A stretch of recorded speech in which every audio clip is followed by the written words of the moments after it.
I would love to see Chef Gordon Ramsay's reaction to this movie. What if he saved the day?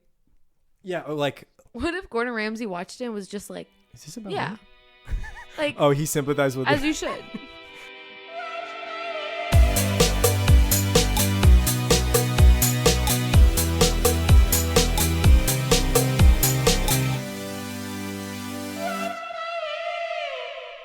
Okie dokie.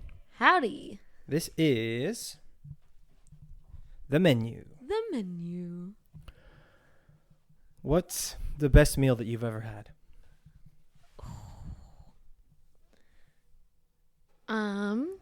A meal that I have been thinking about a lot recently is salmon risotto that I had in California, and it was paired really well with my wine. I don't remember which wine I had, but I remember it went really well with it. But yeah, it was just like creamy, and the sauce they had on the salmon was magnifique. Magnifique. So I don't think it's the best meal I've ever had, but it's one that... It's up there. Yeah, I've walked away thinking, you know, what's the story here? Would you die for that? No. Well, that's what this movie's about. It will disrupt the menu. The menu won't work if you don't die. This movie is... Who writes this movie is my question. Is it a disgruntled restaurant owner or head chef? Is it a food critic? Who would make a movie Yeah, like this? like where do you think the origination comes from? I do know that our very good friend Christine, when she had recommended this movie when it first came out, her reason was just because of like what it says about the culinary world and the restaurant industry and just the stakes and how stressful it is. But now that I've watched it again, I think it was made by someone who could be in any career where this started out as like a passion and a craft and has just become like, wow, no one actually cares about like the heart I'm putting into it. Like it's just about entitlement. And so I think could have been made by someone in the restaurant industry or just anyone else who their career has become tainted and feels meaningless. Yeah. I don't really want to give like a plot summary of the movie. I'd say if you haven't seen it, just go watch it. Because there's like some twists and turns in there that you really should experience while watching it and while devouring it. And I would say it's a good movie to watch while eating fast food. Yeah. Yeah, While eating a cheeseburger. I don't have a nice meal to this movie. The last time we watched it, what did we have? Like Jack in the Box or something? I think I had either Jack in the Box, tacos, or super fries. You know, Yeah. I think I had super fries. I think it was carne asada fries. Yeah. That's good. Best meal. That is one of my comfort meals. Do you want to answer that question? One of your favorite meals? Carne asada fries are up there. Mm-hmm. Honestly, like nothing hits harder than just like a 4-piece combo from Cane's. That really like nothing. I mean, like some things, but that's up there. That's up there. It's like as a comfort food, you know, because I think that's what this is. If I was gonna do like fancy food, I really like a crispy salmon roll. Oh. Yeah. Wow. And I try not to eat sushi often because I feel like it's a special occasion thing and it's a like so it's a social gathering. Like I'm not going to go eat sushi alone. That would be weird. What if it's $5 sushi from the grocery store? Then that's different. I'm talking like restaurant sushi. That I have had that alone. But yeah. I would say that's just the first one that comes to mind. I don't know if it's my final answer. Ask me at the end. Yeah. I know. I feel like all of our favorite meals are kind of like cheap. They're not that crazy. We don't eat fancy. Which is fine. So again, if you haven't seen the movie, you should go watch it before because this is going to contain spoilers. Do you want to give like a brief synopsis? Sure. The movie's about a chef, like a very fancy private chef who gives these experiential meals, 5 courses that are really expensive and very high class. And he is so disgruntled and upset with the way that the industry has shaped and the way what his life has led to in that, that he devises the whole night as a murder plot that ends up killing all of the guests, all of the staff, himself included, as part of the meal. That is the conclusion of the meal.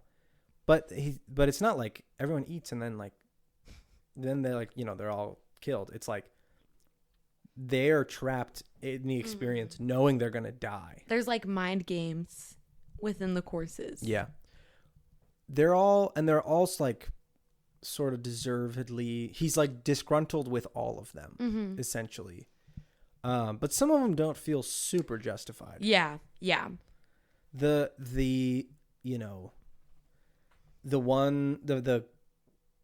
older couple who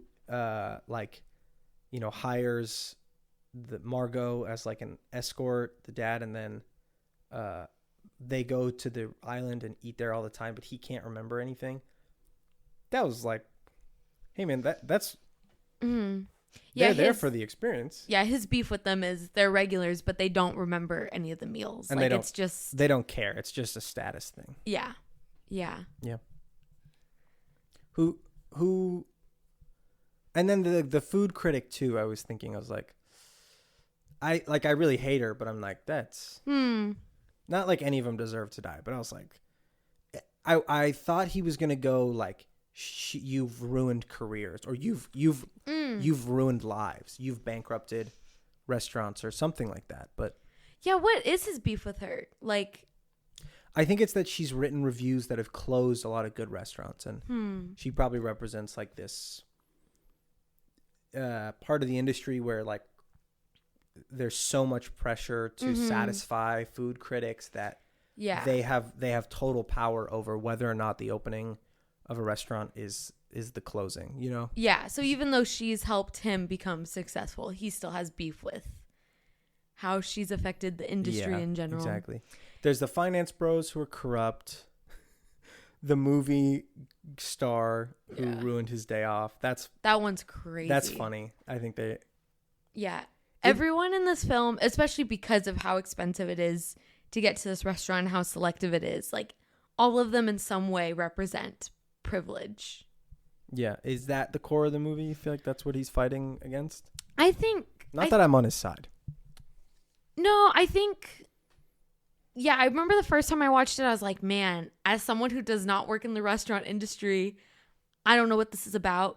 But now that we saw it again and like trying to understand like his connection with Margot, I think it is about like working class and privilege. And he has this anger with, you guys are here because you care about status and how cool it is to be able to say you went to this restaurant, but you don't actually care about the craft. And even the people who do, like the guy, Tyler. He's still led to the ruin of it in some way. Yeah, like he cares about it, but in this like really obsessive, like idolatry type of way where like still privileged. Yeah, he doesn't even cook. It's just about like anything he does. Still thinking that you're incredible. Yeah, it still contributes to this. Like I think I'm better than thou. Yes. And so now that I've like kind of looked at it in that lens, it bothers me how, and like, again, I'm not defending the chef. Like, I don't think it's right for him to kill all of them, but I'm like, it feels a bit hypocritical to me. Like I don't know. It sounds like he's saying like, there's us and there's them. And so it sounds like he's putting himself in this category of workers, of laborers, of people who care about their craft. But also he has this restaurant that has become very successful. And I get it. You feel like you don't have passion anymore and you feel like people don't care. But also, if your plan was to open up a restaurant, in order to keep going, you need to make money. And not only does he make money, it's been super successful. And so it just feels a little bit like the motive is, and I mean, it is ridiculous. Like, it is a ridiculous movie. It's a farce. Yeah. And so I was like, okay, Uriah, like, this is not real. But I think because of that, I'm like, I don't sympathize with this character. Like, oh no, like, your cooking is passionless, but also, like, you represent privilege. Like, you've created enough success for yourself that now you're like, oh, I miss enjoying cooking. Well, you're fine. You're doing just fine. Yeah. I think he's I think at the core of it, he's just an insane man. Like, he's a villain. He's a crazy psycho person who happens to be a very successful chef of a Michelin restaurant. Yeah, and that's what I'm saying is, like, honestly, he's narcissistic. Like, you're going to be mad at these people who are contributing to your success. You know what I mean?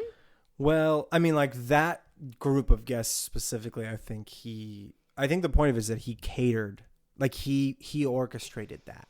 Mm-hmm. He made sure that all those people were there on that night. Right. So it's not like those people specifically are contributing to his success. But they kind of did. Like, he invites regulars who have paid crazy amounts of money to be there 11 times. He's invited the critic that put him on the map.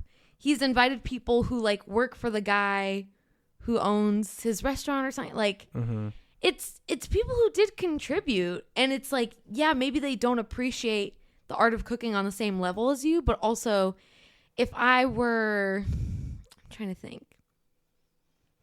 If I'm a painter and somebody likes how my painting looks and they buy it to put in their home because they like how they look, that would be wrong of me to be like, you know what, you spent all this money on my painting, but you don't even know how to paint. You don't even know the intentionality behind the different types of paints I use. You don't get the painting. Yeah, and it's like, if that's what you care about, like, okay, like, you might, I don't know. It's just like, you're so mad at these people who represent privilege, but, like, you're there now. Mm-hmm. So, yeah, I don't really sympathize with him. I don't think you're supposed to. Again, like, he's a crazy You don't person. sympathize with Voldemort? I've sympathized with the Voldemort, not Ralph in this one. He is Ralph so good, though. Is crazy. He's terrifying in this. But then there's also points where I'm like, I am almost rooting for him just for the chaos of it. Yeah. Not because, like, I agree with him, but I'm like, man, like, this is an insane orchestrated move by this guy. And I didn't know until today that Will Ferrell had anything to do with this movie, and now I feel better about being like, well, this movie's kind of funny. He was an executive producer. I think it was their company, him and Adam McKay. I mean, they, like, produce a lot of things, and so I think it was just their. I was picturing him money. Like, in the writing room, being like, you know, it'd be crazy. I mean, maybe he had creative input on it, but I don't think it would have felt a little more Will Ferrellish. It was funny. There are parts where it's ridiculous that you just can't help but laugh. Yeah. But then there are parts that are legitimately terrifying and kind of thriller, horror-ish. Yeah. Do you feel like the message of this movie is supposed to be geared towards the restaurant industry, or do you feel like it's something bigger? I don't know. I mean, it's one of those ones where I just like, that was an entertaining movie. Yeah. And I'd like, you can just turn your brain off. Yeah. I'm like, a part of me thinks like dissecting it for like the messages is a little too deep, but all right, well, that's the end of this episode. Well, no, I will say, like, I think he's making a farce, or whoever wrote this movie, he's making a farce of, you know, this entitlement and privilege that people go through. And I think some of the characters represented like people that have are so blind to their own entitlement. They're so blind to the way that they are and the habits that they have that they end up ruining a lot of that industry. And I never worked in that kind of environment, but I worked in a restaurant. Yeah. And yeah, I think it's probably shining a light on like the coalition of service industry people. Yeah. And I guess the first time we watched it, that conversation he has with her when he kind of outs her to the audience that she's an escort, and he says like service worker to service worker. I like that. I don't know. The first time we watched that, I don't think I got that. I didn't register. And then this time I was like, oh, he's identifying with her in some way. And he sort of wants her to be on their side, kind of a thing, and wants her to get behind it. And yeah, I think like, that part of it where service industry workers and people who do that, it's a hard job, and they all know that, and they all identify with like, man, I hate these kind of people who come in and to these restaurants or come into this kind of line of work and take advantage or make it more difficult. And yeah, I wonder if it was like just some guy daydreaming on like, man, what would I do if I got all the worst people in my restaurant? And that guy should be arrested. But yeah, I don't know. The deeper meaning behind it, I think it's just trying to maybe open up your eyes to say, be nicer to your waiters. Well, and again, it doesn't even just have to be about restaurants. Like when he's identifying with Margot, it's this idea of like the relationship with a customer and the way like customers can treat you because they're the ones paying you.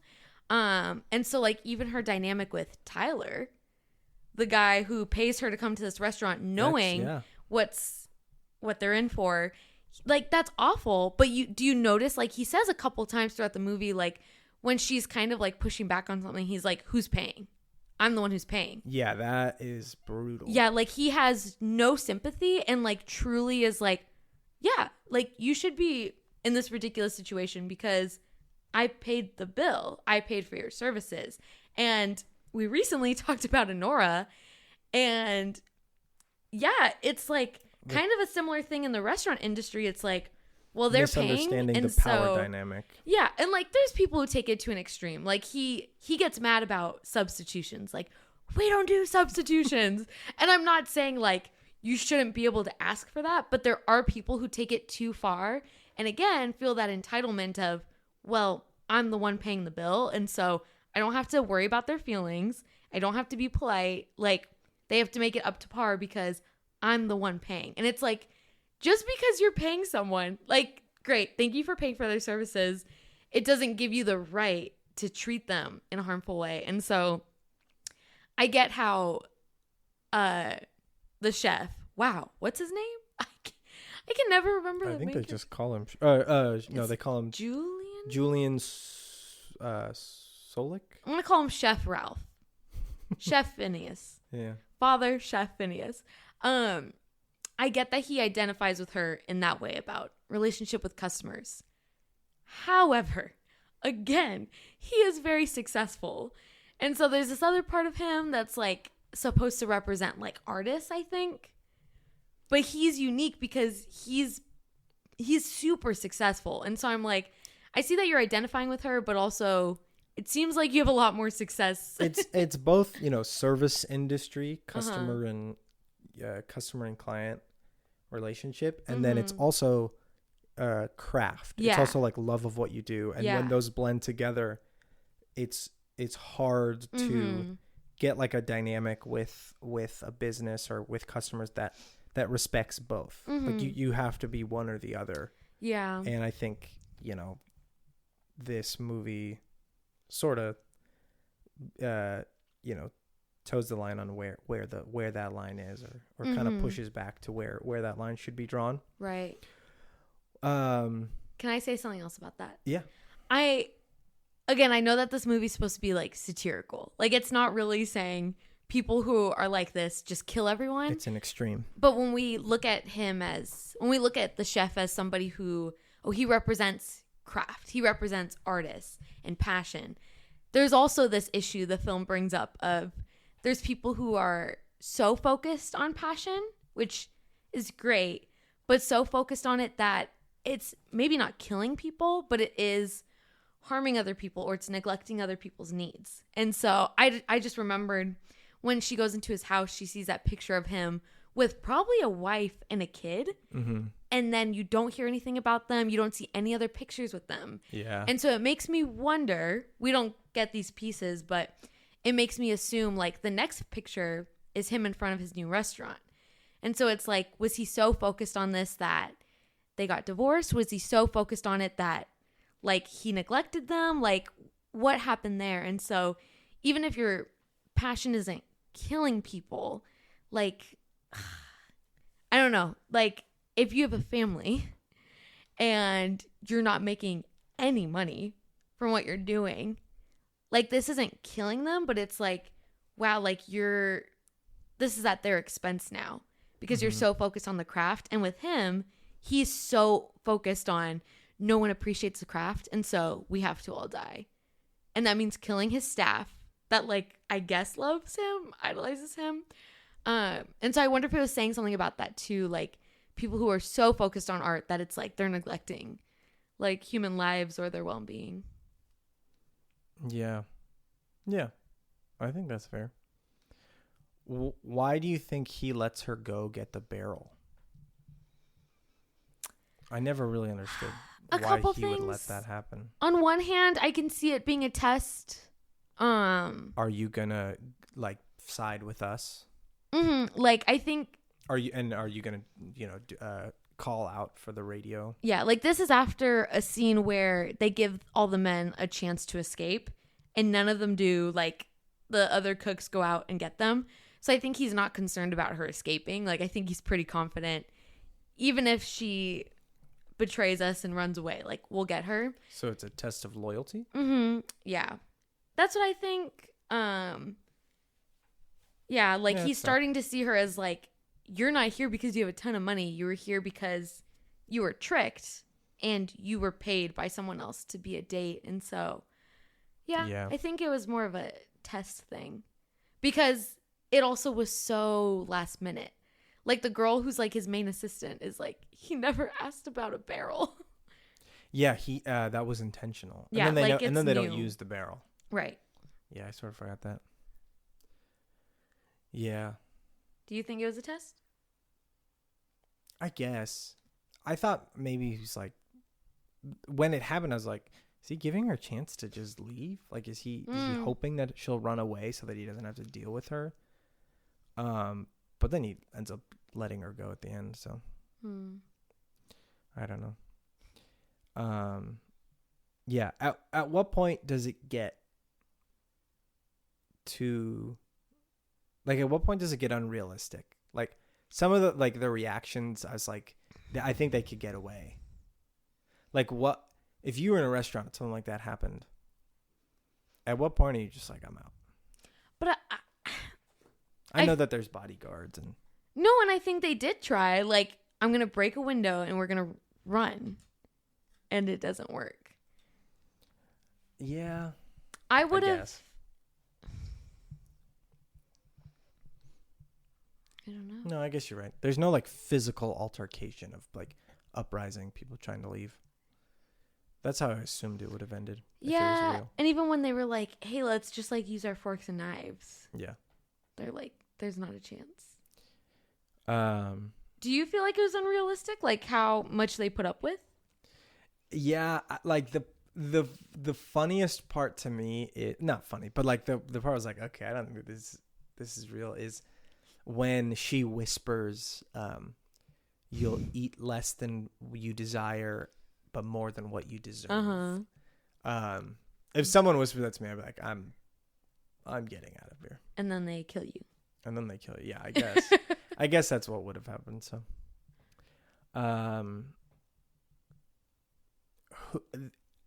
Tyler is, I feel like The worst. worst. I The worst. Like all of the customers are pretty rough, but like Yeah. he's the one I hate the most. Yeah. The rest of them know, they're aware that they are not perfect. Right. But he is just so irritating.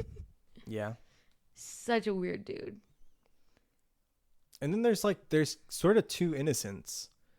There's the assistant to the movie star, she didn't need to be there. And then there's the wife of the guy who hires Margot, or that you find out, and that's she was just in a bad marriage. Mm-hmm. Yeah. So I don't know. But you can't eat there alone. No single reservations.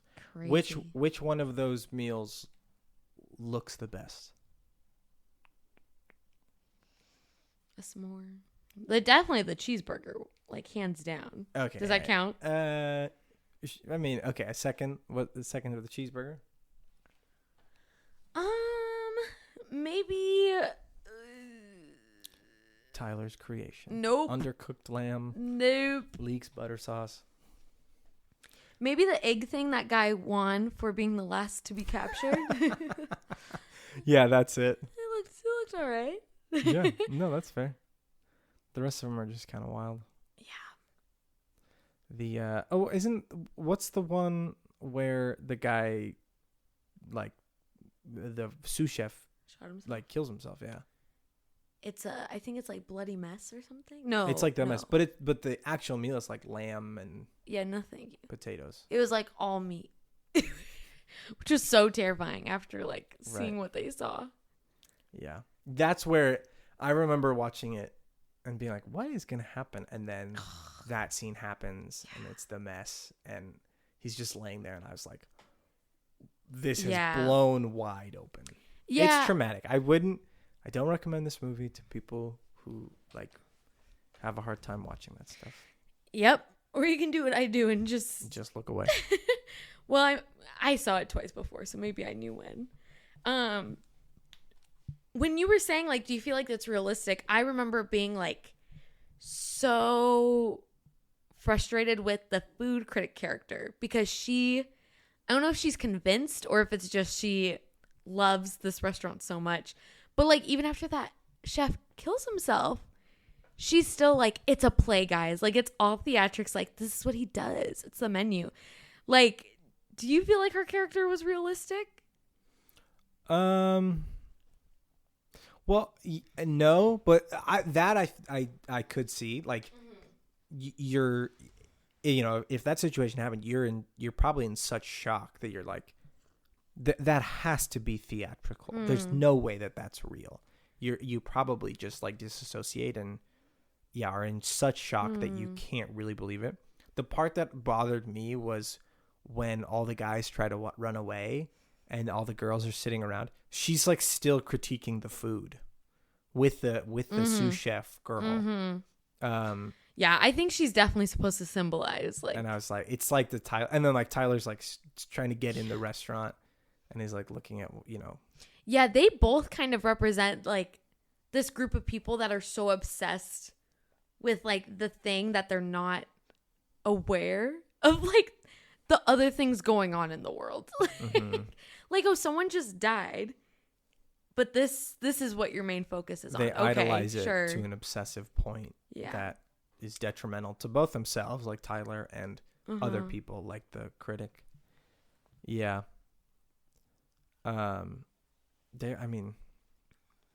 They're all pretty.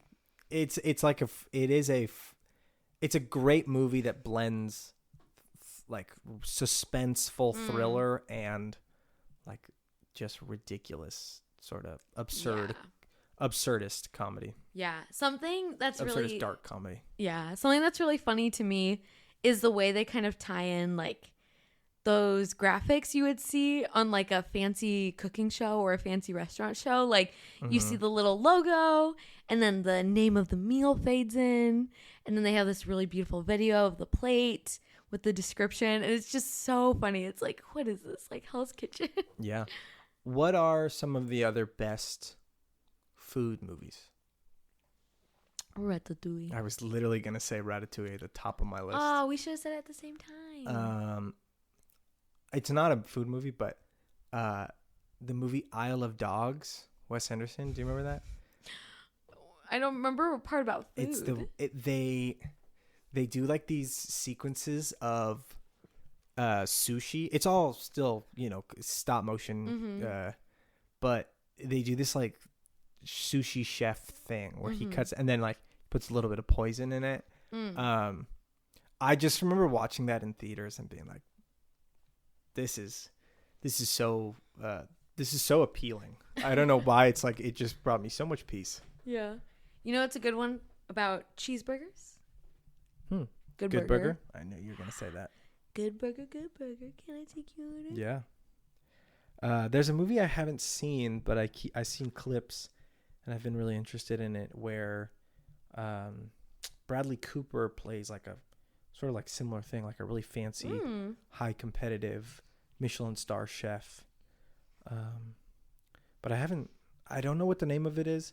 I just constantly see clips on Instagram, and I'm like, we got to watch this movie. So maybe that'll be next. This makes me want to rewatch The Bear. The Bear, of course. Another dark restaurant industry. The Bear a lot funnier. You think The Bear is funnier? Yeah. You're right. Because like this... Still dark. Still dark, but more just like sad. This one was like scary. And sometimes it's hard to like...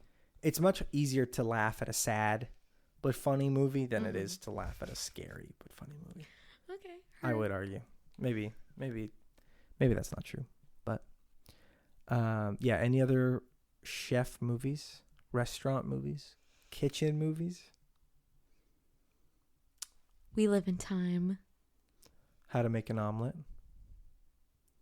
The Best Way to Crack an Egg. True. Yeah. If you haven't seen We Live in Time, also dark. Not dark, just sad and heartwarming all at the same time. A lot of good food shots in La La Land. Yeah. And cooking at the end and, making coffee. Maybe that's just because I like that movie. Yeah. Food is beautiful. Is there a cartoon food? Yes. I know I mentioned Isle of Dogs, but what's your favorite cartoon food? Oh, there's a lot. Where do I start? Pizza as a cartoon always looks good. It's just like so stretchy, so vibrant. So that's literally where I was going to go, is the Goofy movie pizza. The pizza in the early parts of the Goofy movie, they order pizza and they're in like the RV that the other family owns. That I remember watching that movie as a kid and being like, man, I am hungry. And honestly, no pizza has ever lived up to that expectation that movie built. That and Isle of Dogs is my top cartoon foods. What about you? A Krabby Patty. They made those look like the best burgers. Really? Yeah, those look pretty freaking good to me. Okay. And have you had the Krabby Patty gummies? Yes, I have. Those are good. Those are good too. They're weird, but they're good. Yeah. If you had to cook a meal for the aesthetics of a film, so like you're cast in a film as a chef, and they're like, you got to cook something that looks believable but looks like really pretty. I got you. What is the meal that you were gonna cook? My famous avocado toast. I have the perfect sprinkles of red pepper on there. I spread the avocado so it's spread, but it's still chunky. And then with the arugula and the balsamic glaze, it's so good. It's so good. But it looks pretty. A balsamic like drizzle makes anything look good. Yeah. What about you? Good question. Lemon pesto pasta might be up there. For looks? It tastes really good, but for you think it looks like cat food? No, I just think you can do better. Okay. Would you do the salmon? Would you say the salmon risotto, lemon risotto with salmon on top and asparagus? Yeah, maybe just like cut the lemon into a flower. Like do a little something special. The lemon wheel. Yeah. That's like a big, fancy chef thing. Yeah. Can you think of like a beautiful meal you've eaten? Um, I mean, I'm sure that I could. I feel like, this might be weird, but I feel like the pasta that we got at Oregano's last time looked really appealing. Which it was like one? in this boat plate. The caprese lemon? one. Yeah. I don't think that's crazy. That was good. I think that one was really good. Yeah, the bowl makes it look like, I don't know. It's like how certain drinks are better in certain glasses. It's like, this needs to be in a little boat. This is an experience. Yeah. Okay. Favorite shot, favorite scene, favorite line? A really beautiful shot at a terrible time is the above shot of the ground when they're getting ready to make into s'mores. Oh my gosh, yeah. Like I the thought same thing. splatters of like chocolate and whatnot is gorgeous, and like just the way it looks from above, yeah, it looks really pretty, and you forget like, oh, this isn't a plate, this is like the whole room. So even though that's like the darkest point in the movie, that part's really beautiful. Yeah. No, I agree. I really appreciated that the blocking in this movie was like pretty easy to follow in terms of like, there's not a lot of like over the shoulder action, even though it's very heavy dialogue. I think that they must have just had a lot of setups with a couple takes, you know, because you get so much of the room, you know, even though it's supposed to feel like a sort of a small enclosed space. It's you like, there's a lot of dynamics in the way that the people are spaced, and you never lose like when he's walking through the room or when he's walking from table to table or when they all get up and leave. You never lose like, okay, where are they in the room? And there's never at least I didn't notice any sort of scenes where they cut to something and I'm like, okay, there's something noticeably different here. I think the person who's in charge of continuity, like, does this person have the cut on their forehead that they got from the 3 scenes ago, or the guy that, I was noticing like the blood smear on his chest, on his smock, was present the whole time after that, and it was like pretty much on the nose. I don't know. It was just very the production design, the continuity was all pretty on par, and I think that helps with the blocking and the framing of each conversation and each dialogue. And I think they gave the actors a lot of freedom, where it was just like, hey, or not a lot of freedom, like a lot of, for lack of a better term, a lot of like space to cook, to be like, hey, we're just going to shoot you from the shoulders up. This is all face. This is all like diction, and like just so much of the chef's dialogue, like so much of what Chef Julian says is like standing, delivering, and I guess like that's sort of his character, but nobody's sobbing or crying or like it's all very like subtle movements that you're just, hey, we're just gonna get you a close up and you're just gonna give us something for the audience to notice and really dig their teeth into. Yeah, I feel like that would have been challenging to play like the customers, because they did have to show intense emotion in a very contained way. Yeah. Like they don't really, kind of like when you were asking earlier, like, do you feel like that's realistic, their reactions? I think they were. Like, they're realizing, like, if I just stand up and start yelling, like, it's pretty likely you're just going to kill me. Like, you can tell that these people are frustrated, that they're terrified, that they're crying. Like, I thought the girl who plays, like, the assistant to the movie star, I think she's fantastic. I don't know what her name is. She has brown hair, polka dot dress. I think she needs to be in more stuff, because I was like, man, like, you don't get a lot of space to, like, move and, like, express this emotion. Like, kind of like what you said, like, I'm just seeing, like, shoulders up, and I can tell, like, the way her voice would break, the way her eyes would water or her lip would quiver. Like, she didn't have a ton of lines. And, like, all this was being acted from sitting in a chair. Yeah. So I was pretty impressed with, like, no, you have to express that, like, you're about to die and you're absolutely terrified, but you cannot freak out as much as your character would want to. Yeah, it's not a motion thing. It's like a complete facial expression thing and makeup. It must have, I was thinking to myself too, it must have been an interesting shooting schedule. I don't know much about like that sort of side of it, but it must have felt like a short film almost, because how long do you need in that restaurant to get all of that? Right. And, you know, they like there's different setups, but it's all relatively the same. I mean, the tables are pretty much nailed down, all in the same place, and everybody's in every technically everybody's in every scene for a good amount of it.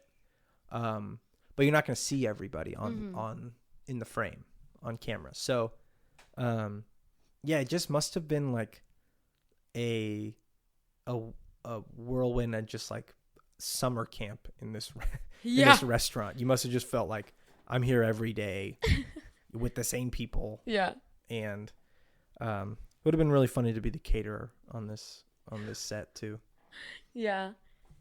You're eating in the fanciest place ever on an island, and they're like, it's tacos. Does any of the food look real? Do you feel like any of it was? I thought all of it looked real.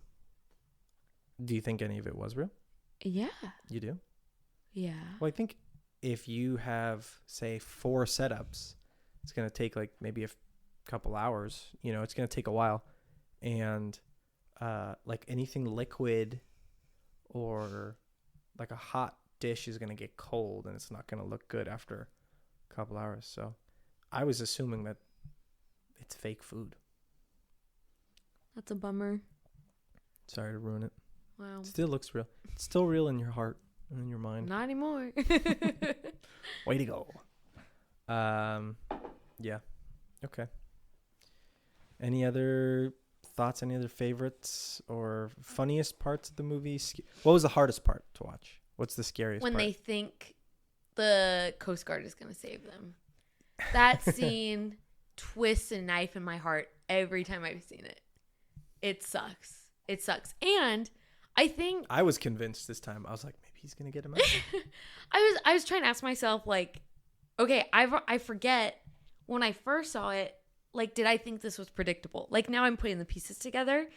And I think it does a good job of, like, you do catch on to the concept, but it really does mess with you. Like, you don't know how crazy they're going to go with this. There is a part of you that wonders, like, are they going to be able to escape? Is he going to have a change of heart? Like, was this all just, like, theatrical to make a point?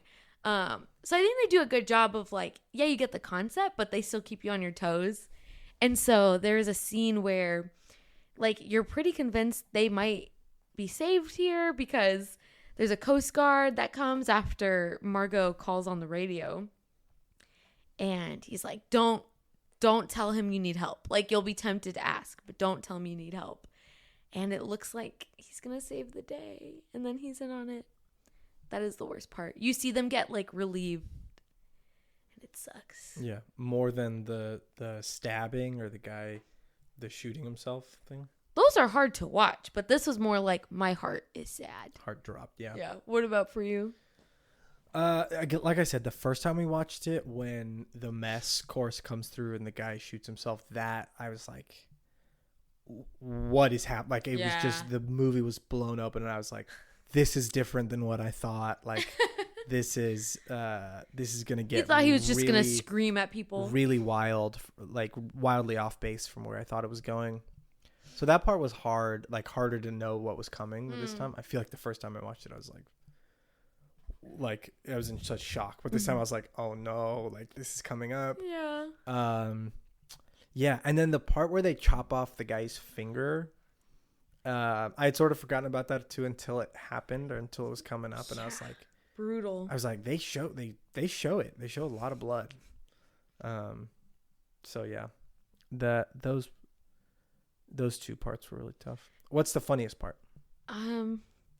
definitely not the funniest, but it was kind of funny.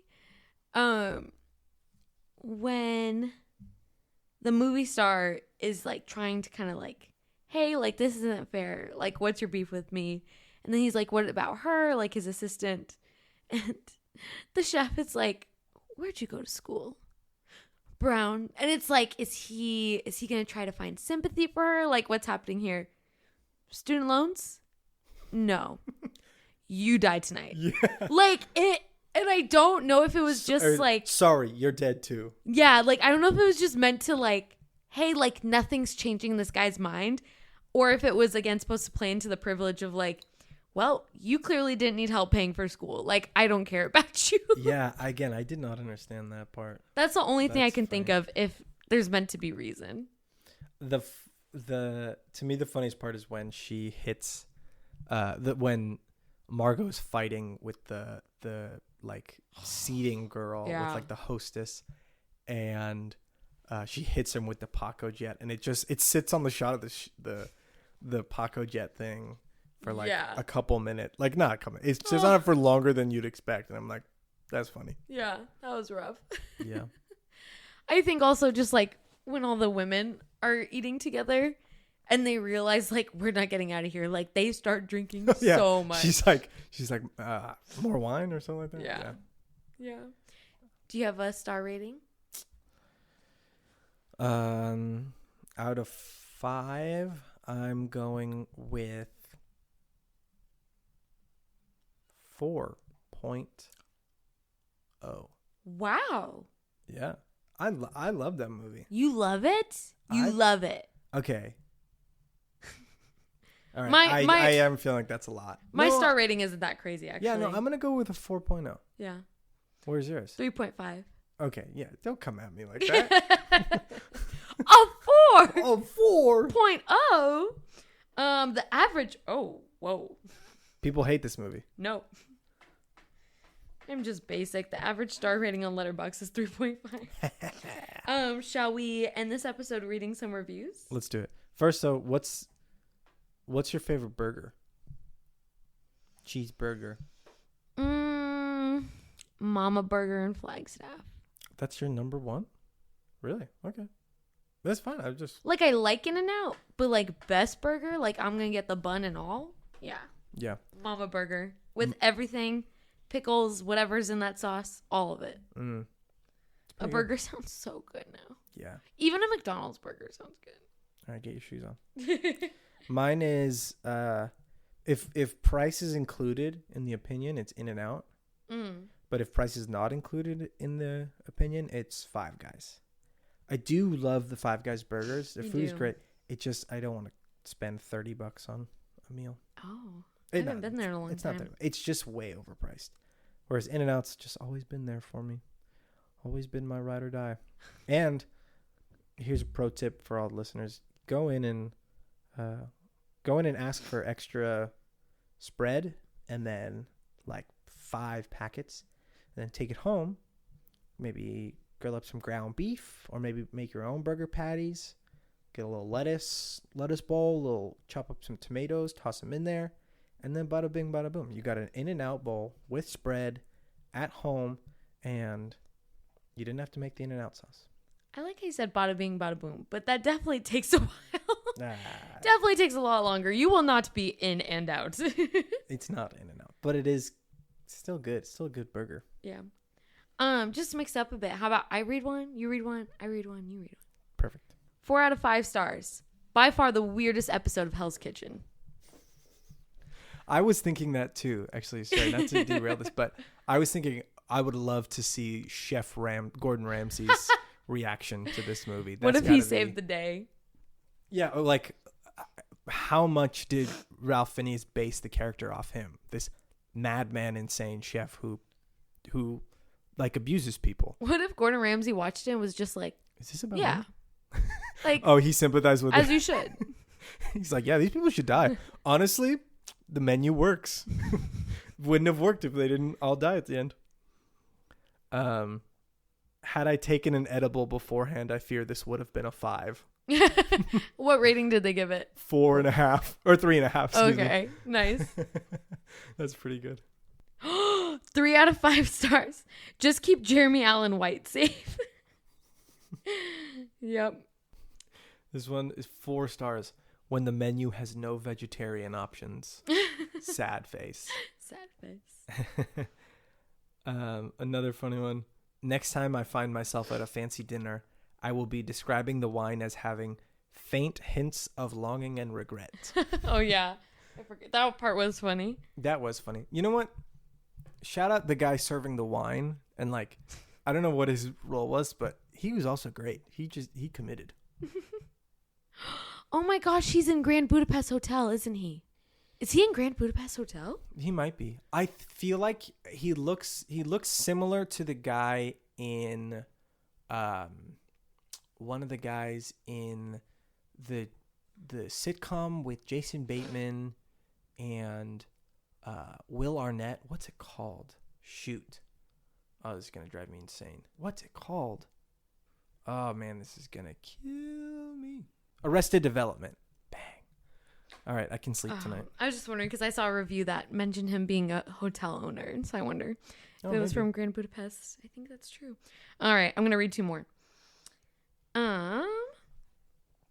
This one didn't give a star rating, but it says, Tyler didn't even wash his hands before he started cooking, which is the guy who's like way too obsessed with the chef and then has to cook something. And then my last one, 4 out of 5 stars. I'm sorry, but there's literally nothing better than watching entitled rich people suffer in movies. Now I want some more. With an apostrophe, as in like s'mores. Yeah. Brutal. Yeah. All right. And with that... Thanks for listening. Go eat some fast food. This has been The Menu. Also, sorry if the mic quality was a little bit rough. We had a snapped microphone stand at the beginning, so we're hand-holding these babies.